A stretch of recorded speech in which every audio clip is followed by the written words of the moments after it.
So why do realtors shy away from renovation loans? I'm going to give you sort of the top three, not necessarily in any particular order, but one, a purchase and rehab loan does require a little bit more time to close. Typically, depending on the size of the rehab, you're probably looking at 45 to 60 days compared to a normal transaction anywhere from, 20 to 30 days to close a regular purchase transaction.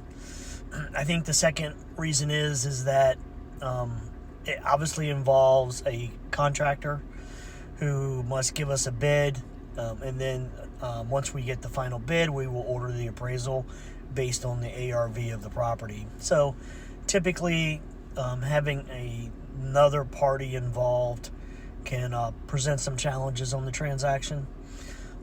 But I think the number one reason that realtors shy away from renovation loans is the fact that the loan officers that they use aren't specialized in the product, and it gets a bad reputation. It doesn't close.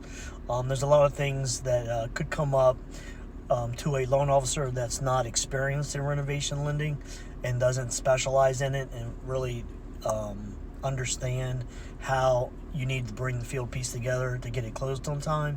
So I think that's the number one reason why realtors shy away, is just not using an experienced loan officer who understands renovation lending. Obviously, I'm an experienced loan officer at Cross Country Mortgage and Renovation Lending. Been doing it for some time.